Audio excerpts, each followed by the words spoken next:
Il n'y avait personne dans le vestiaire des hommes. J'ai regardé autour de moi et suis allée directement au cahier de Dave. J'étais sur le point d'ouvrir son casier quand j'ai entendu des voix. Ils étaient déjà proches. Je n'ai pas eu le temps de m'enfuir. J'étais en panique. J'ai vu un casier vide. Dès que j'ai fermé la porte derrière moi, les gars sont entrés dans le vestiaire. Wow, j'ai réussi. J'ai reconnu la voix de Dave. Je l'ai entendu dire à quelqu'un qu'il avait déjà pensé à tout et qu'il était temps de s'amuser chez le directeur lors de la fête de Nouvel An. Je me suis figée d'horreur. Le directeur, c'est mon père? Qu'est-ce que ces monstres veulent faire de lui? Dave a ajouté que ça se passait pas très bien avec le professeur de chimie. Il s'était presque fait cramer. Il devait être plus prudent cette fois. J'arrivais à peine à respirer. La semaine dernière, il y avait une rumeur selon laquelle la professeure de chimie s'était disputée avec Dave. Puis, elle est allée à l'hôpital avec une colonne vertébrale cassée. Oh mon Dieu! Si Dave et son équipe lui avaient fait du mal, que ferait-il à mon père? Les voix des garçons se sont aussitôt fanées et j'ai entendu des pas s'approcher. Oh!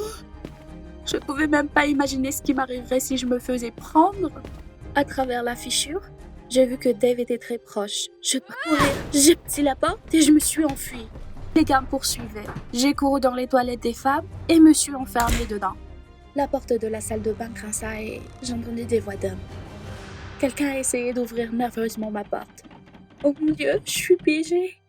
Et puis, la sonnerie sonna. En entendant cela, les garçons ont rapidement quitté les toilettes en évitant de se faire remarquer. J'ai regardé dehors et j'ai vu. Garde le silence ou tu le regretteras. Ils me feront quelque chose si je le dis à tout le monde. Mais je dois sauver mon père. Je suis allée à son bureau. Il fallait qu'il découvre avant qu'il ne soit trop tard. Il a été ennuyé parce que je l'ai distrait. La fête du Nouvel An est déjà ce soir et rien n'est prêt. Papa, tu dois tout annuler, c'est très important. J'ai tout dit à mon père et lui a demandé d'annuler la fête le plus tôt possible. Et il a juste souri et a dit que je ne voulais probablement pas que mon père prenne à la fête. Qu'est-ce que ça a à voir avec ça? Tu es en réel danger, papa. S'il te plaît. Ils m'ont dit à mon père de venir avec moi pour qu'il puisse voir l'inscription sur le miroir. Peut-être que cela le convaincrait au moins. Papa a accepté, mais à contre-cœur. Toilette, l'inscription sur le miroir avait déjà disparu. Dave l'a délibérément effacée. Mais il y a un autre indice. Laissez papa regarder les caméras alors que j'étais poursuivie par ces gars. Drash, il m'a dit de rentrer à la maison et de me préparer pour les vacances et de ne plus le distraire pour ses bêtises. Dave est un bon gars et il ne m'intimiderait pas. Papa est parti et je ne savais plus quoi faire. Je voulais pleurer d'impuissance. Peut-être qu'au moins maman pourrait convaincre papa du danger. J'étais sur le point de rentrer quand j'ai entendu « Te voilà !» Je me suis retournée. J'ai vu Dave et son équipe. Il m'a semblé que l'un d'eux tenait quelque chose de suspect dans ses mains. Oh mon Dieu! Ils m'ont vu parler à papa. Je suis fichue! Il s'approchait de moi et j'ai jeté mon sac à dos à Dave par peur. Je me suis précipitée hors de l'école. J'ai jamais couru aussi vite, mais Dave n'était pas loin derrière. Il avait remporté toutes les courses à l'école. Je pense que je suis condamnée. Mais j'étais près de chez moi. Mais les gars étaient déjà à quelques mètres de moi. J'ai couru vers la porte d'entrée et j'ai tiré sur la poignée. Merde, c'est fermé. Les garçons se rapprochaient. Encore quelques secondes et ils m'attraperont. Puis j'ai couru vers la porte arrière. Maman oublie parfois de le verrouiller. Peut-être que j'aurai de la chance. Elle était ouverte. Je suis sauvée. Dave était déjà proche, mais j'ai réussi à fermer la porte juste devant son visage. J'ai verrouillé la porte. Écoutez attentivement. Les garçons étaient restés un moment dans la cour arrière. Puis j'ai entendu des pas. Ils étaient partis. Ils sont vraiment partis?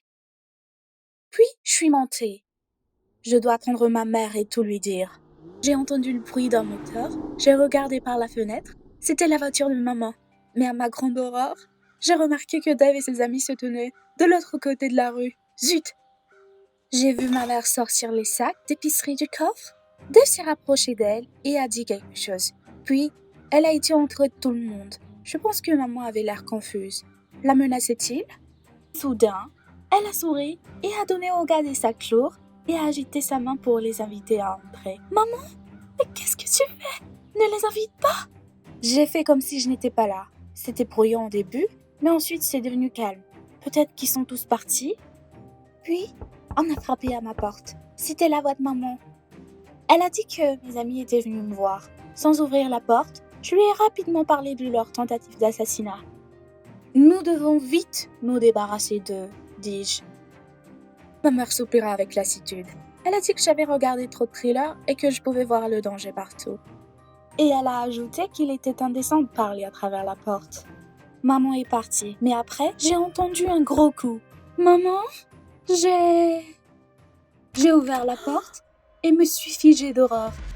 C'était Dave. Je lui ai claqué la porte au nez. Que faire? Inutile de se cacher. Il ne restait plus qu'à courir. J'ai rapidement ouvert la fenêtre et baissé les yeux. Dieu, c'est effrayant de sauter. Mais pas de choix. J'entendais Dave tirer la poignée de la porte et crier quelque chose.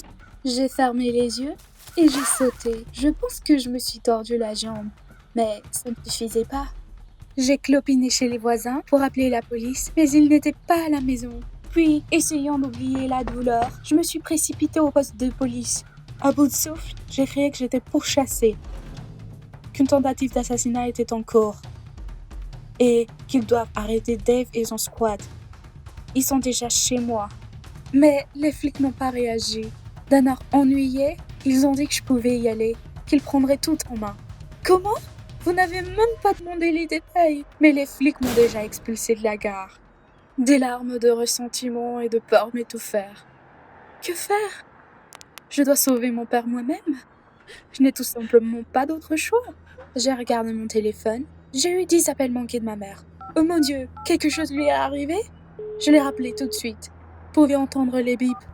Mais réponds-moi, maman, s'il te plaît. Elle a enfin répondu. Elle a dit avec colère que j'avais fait quelque chose d'inimaginable et que je devais rentrer chez moi tout de suite. Après ce comportement, je ne mérite pas d'aller à la fête. Désolée, maman, mais je dois y aller. J'ai raccroché et j'ai couru à l'école. Je pense que j'ai un plan. Avant le début de la fête, je me suis faufilée dans la salle de sécurité et j'ai volé la clé de la classe de biologie. Et puis, j'ai couru vers mon père et lui ai dit que j'avais besoin de son aide d'urgence. Quelqu'un a laissé sortir des rats dans le laboratoire pour gâcher la fête de l'école. Mon père s'y est dépêché. Il ne pouvait pas se permettre que ce genre de choses se produisent. Papa est entré dans la salle et a commencé à vérifier les cages. Mais j'ai verrouillé la porte. Je suis désolée, papa, mais c'est ton bien. Mon père me criait de le laisser sortir, sinon j'aurais de gros problèmes. J'ai vu par les vitres de la porte comment il était en colère. Il s'arrêta brusquement et regarda quelqu'un derrière moi. Je me suis retournée et 2 policiers se tenaient derrière moi. Apparemment, ils ont été envoyés ici après mon message. Mais soudain, ils m'ont demandé de leur donner la clé. Non, vous avez tout mélangé. Je suis pas le criminel. Je voulais m'échapper, mais j'ai été rattrapée. Pendant que l'un des flics essayait de comprendre pourquoi j'avais enfermé papa, l'autre le laissa sortir. Dès que mon père est parti, Dave a couru vers lui et a dit que le directeur devait descendre immédiatement. L'un des étudiants se sentait mal. Papa! J'ai commencé à l'arrêter, mais le flic m'a rattrapée. Puis, j'ai fait semblant de perdre connaissance. Et le policier a légèrement relâché sa prise. J'ai descendu les marches en courant. Les flics ont couru après moi. J'espérais y arriver à temps. Il n'y avait personne au premier étage. Puis, j'ai entendu le bruit de coups de feu. Et puis la fille hurle. Je me suis effondrée. Non, papa, non!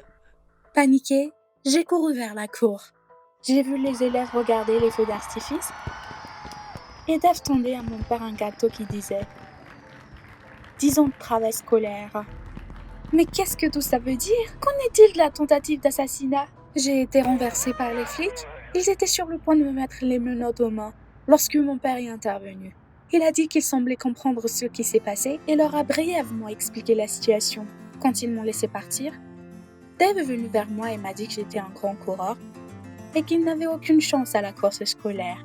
Il a ajouté que c'est dommage que lui et les gars n'aient pas pu me parler de la surprise. Et la colonne vertébrale du prof de chimie? Dave a déclaré qu'après être allé à l'hôpital avec une colonne vertébrale cassée, lui et les gars avaient décidé de la soutenir et de déclencher des feux d'artifice sous les fenêtres de son service. Il m'a demandé ce que je faisais dans le vestiaire des hommes ce matin-là.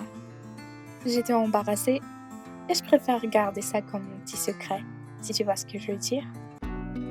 Salut, je m'appelle Zoé et j'ai 16 ans.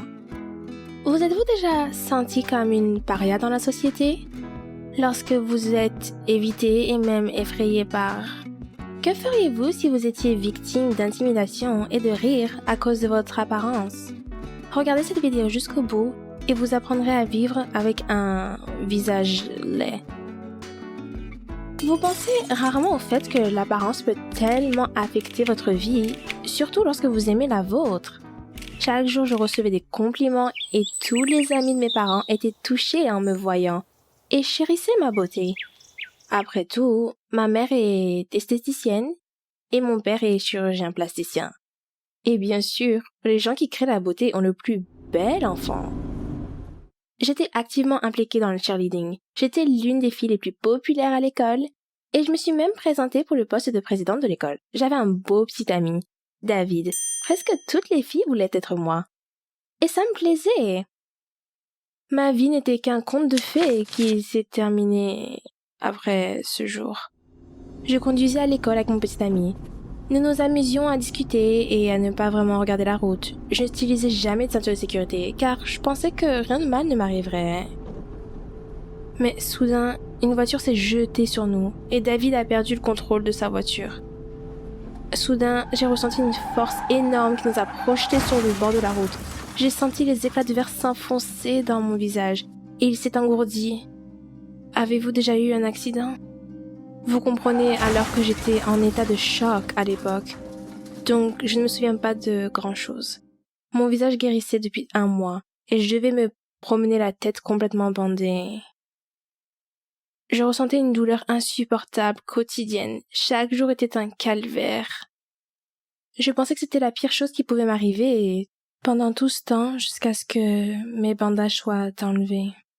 Pour la première fois depuis l'accident, je me suis mise devant un miroir pour me regarder et j'ai ressenti un choc. Les cicatrices étaient si profondes qu'elles ont laissé des marques terribles sur mon visage. Comme si quelqu'un venait de me tailler avec un couteau et me laisser comme ça parce que la peau était couverte de cicatrices. Sa couleur n'était plus parfaitement uniforme, mais ressemblait à des brûlures et le bouquet final a été complété par mon nez qui n'était plus parfait, avec une bosse qui ne pouvait être cachée que par une burqa. Était-ce vraiment moi? Non. Je regardais une personne complètement différente. Maintenant, je ressemblais à un vrai monstre de film d'horreur. Tout le visage était complètement horriblement touché, marqué, les sourcils étaient défigurés et laissés en lambeaux. Et les yeux étaient effrayés. Ce n'était plus moi. Il n'y avait plus aucune trace de beauté. Je suis rentrée à la maison et je me suis enfermée dans ma chambre. Je ne suis pas sortie pendant plusieurs jours et je ne voulais ni manger ni boire. J'ai cassé tous les miroirs de la pièce parce que je ne pouvais tout simplement pas me regarder. Des larmes me piquaient le visage à cause des blessures. Je me sentais mal. Mon visage doux et beau s'est transformé en ça. Et maintenant, je devais vivre avec ça. Mes parents ont essayé de me soutenir. Je devais faire un bilan de santé dans 1 semaine pour voir si j'avais des complications. Alors nous avons essayé de m'en parler. Un soir, j'ai entendu mon père parler au téléphone avec un médecin. Il parlait de moi. Je ne pouvais pas le supporter. J'ai couru pour demander s'il y avait quelque chose que je pouvais faire avec mon visage laid. Mon père m'a promis qu'il ferait tout son possible pour me ramener à la normale. Mon père connaissait un chirurgien qui pourrait m'aider. J'ai commencé à croire que je pourrais à nouveau regarder mon reflet dans le miroir. Mais au check-up, mes espoirs ont été balayés. Le médecin indique que même les plus petites interventions chirurgicales ne devraient pas être effectuées maintenant. Tout en moi s'est effondré. Mon congé maladie était presque terminé et je devais bientôt aller à l'école, ce qui a été mon pire cauchemar. J'avais déjà vu des écoliers se détourner de moi, avoir peur et m'appeler par des noms. Personne ne m'a vu pendant le congé maladie, sauf mes parents. Mais des milliers d'yeux m'observeraient à l'école. Quand le jour J est arrivé, je voulais que le sol m'engloutisse, juste pour que personne ne me remarque. Dès que j'ai ouvert la porte de l'école, j'ai réalisé que je n'existais plus. Ma popularité avait disparu. David ne m'a même pas parlé. Et tous mes amis semblaient me soutenir, mais derrière mon dos, ils riaient et ils trouvèrent le nom offensif Freddy. Je me suis blottie dans le coin entre le casier et j'ai sangloté, mais une fille que j'avais l'habitude d'intimider est venue vers moi et m'a soutenue. C'était inattendu, alors je l'ai simplement repoussée et je me suis enfuie. Chaque nouveau jour était encore plus difficile. J'ai essayé d'appliquer une tonne de maquillage, mais cela n'a pas sauvé mon visage. Et les patchs n'ont pas aidé non plus. J'ai donc commencé à me couvrir le visage avec mes cheveux, à les pousser en avant, à mettre ma capuche et à avoir le dos voûté. Mais ça ne s'est pas amélioré. Tout le monde se moquait de moi et m'appelait par des noms. Mais cette fille, elle m'a soutenue. Et au fil du temps, nous avons commencé à communiquer. Son nom était Sally. Je ne comprenais pas pourquoi elle faisait ça. Mais grâce à elle, j'ai commencé à sourire plus souvent. Après un mois, j'avais progressivement repris confiance en moi et commencé à prêter moins attention aux railleries de l'extérieur. Des personnes se sont-elles déjà moquées de vous à l'école? Alors, vous savez exactement comment je me sentais. J'ai essayé de continuer à vivre ma vie, et il semblait que tout le monde autour de moi s'était déjà habitué à mon apparence. C'était plus facile pour moi. Et puis, tout allait mal à nouveau. J'ai été expulsée de l'équipe de cheerleading. On m'a dit que mon visage faisait peur aux gens. Les garçons de l'équipe de football ont refusé de me soutenir. C'était un vrai coup de couteau dans le dos. Je faisais ça depuis plus de 2 ans. Et puis j'ai été expulsée. J'étais effondrée. Le même jour, on m'a interdit de me présenter à la présidence de l'école. Dès que j'ai accepté les conséquences de l'accident et la situation laide à l'école, je me suis de nouveau brisée. J'ai ressenti de l'injustice, mais je n'ai rien pu y faire. Je n'ai plus essayé de faire quoi que ce soit pour me protéger, car je ne ressentais pas le soutien des autres. Il est devenu encore plus difficile pour moi de m'ouvrir et de faire confiance aux gens. Alors, je suis devenue déprimée. J'ai commencé à sécher l'école et à m'enfermer de plus en plus souvent dans ma chambre. Et un de ces jours, quelqu'un a frappé à ma porte. Je l'ai ouverte et j'ai vu un coursier avec un colis. Je l'ai signé et j'ai commencé à le déballer. Je n'ai pas cru ce que j'ai vu. C'était une pommade topique contre des dommages sur le visage, comme le mien. J'étais ravie et je l'ai immédiatement enduit sur tout mon visage. Je pensais que la crème m'aiderait. Quand mon père est arrivé, j'ai commencé à le prendre dans ses bras et j'étais contente. Mais il a immédiatement expliqué que la pommade était expérimentale et qu'il n'y avait aucune garantie pour le résultat.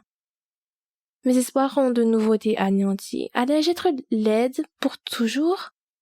J'ai fermé la porte, je suis allée devant le miroir et, pleine de larmes et de ressentiment, j'ai attrapé une paire de ciseaux et j'ai coupé hystériquement mes cheveux dans la salle de bain. J'ai décidé que si mon visage resterait comme ça à jamais, au moins l'image serait en accord. Dans la pièce, j'ai trouvé un sweat à rayures noires et rouges, trouvé un pantalon noir et un chapeau, essayant de ressembler à celui dont on m'avait donné le surnom. Cette fois, j'étais prête à aller à l'école. Lorsque j'ai ouvert la porte de l'école, le temps semblait s'être arrêté dans le couloir. Tout le monde me regardait. Même si ma nouvelle image avait l'air terrible, ce n'était pas la raison.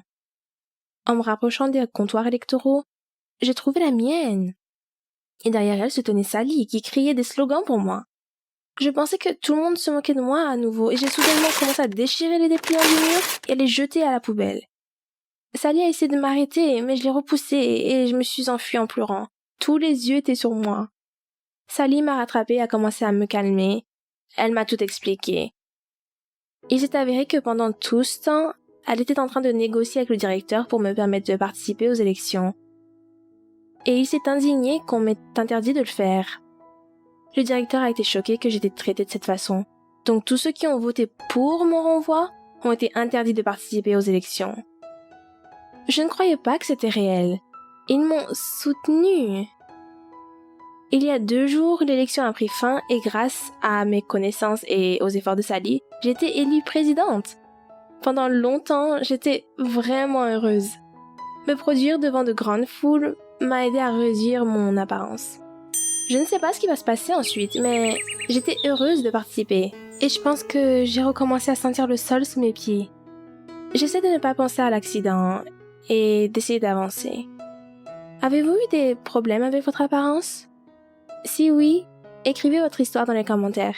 Mettez des likes, abonnez-vous à la chaîne et bonne journée.